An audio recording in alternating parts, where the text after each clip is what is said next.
Kemudian mereka membangun Bait Suci pasal 3 ya. 2 Tawarikh pasal 3 ayat 1.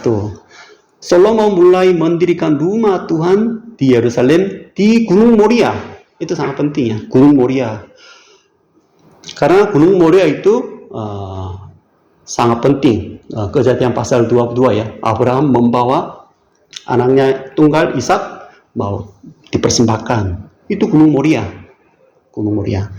Kemudian nanti 2 Samuel pasal 24 ya, pasal yang terakhir, Daud melakukan sensus, kemudian yang Tuhan menjatuhkan hukum, maka selama 7 hari ya, berapa orang meninggal, maka dia minta pengampunan kepada Tuhan. Dia membangun mezbah di Gunung Moria, namanya sama dengan tempat pengirikan ornan.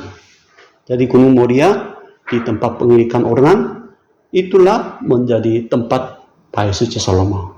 Karena di mana Bapak menyerahkan anaknya Ishak, kemudian di mana dosanya diampuni. Ini nanti menjadi tempatnya Kalvari, Golgota. Jadi Allah Bapa menyerahkan anaknya untuk mengampuni dosa. Jadi tempat itu ya, Gunung Moria. Kemudian di ini mungkin Gunung Moria, ini Bait Suci ya. Kemudian istana ya, istana dan itu balai pemerintahan daerah sini. Balai pemerintahan mungkin untuk membangun Bait Suci 7,5 tahun. Di sini balai sering disebut hutan Lebanon. Hutan Lebanon hari ini juga hutan Lebanon ya. Kenapa disebut istana itu disebut hutan Lebanon? Karena penuh dengan pohon aras. Artinya begitu mewah. Dengan tiang-tiang Lebanon yang tinggi-tinggi itu, maka disebut hutan Lebanon. Jadi 2 tempat selama 20 tahun ya ini dibangun. Ya, sisi negatifnya, kalau pembangunan yang besar ada di sebuah negara, pasti ada yang menderita juga. Tapi di dalam kitab Tawarikh mungkin tidak ada cerita yang negatif ya. Itu begitu mewah ya, mewah istana Salomo semua. Kemudian tadi ya, Kejadian pasal 22, Abraham pun menyebut tempat itu Tuhan akan menyediakan. Bahkan sampai hari ini orang mengatakan di Gunung Tuhan, itu Gunung Moria ya, akan disediakan. Yaitu namanya Yahweh Jireh ya, Yahweh Ireh. Tuhan menyediakannya. Tuhan menyediakan korban. Itu ya dibuat tentang Yesus Kristus ya.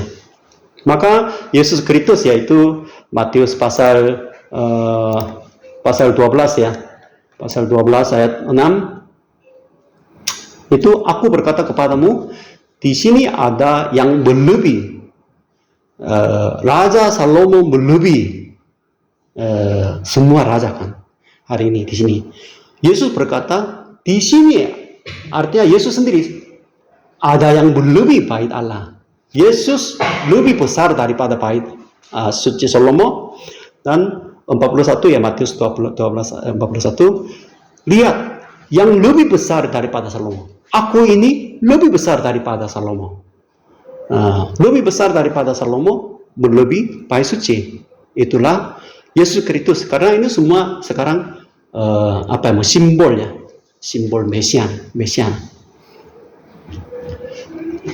Kemudian tadi ya, sekarang di sini ada itu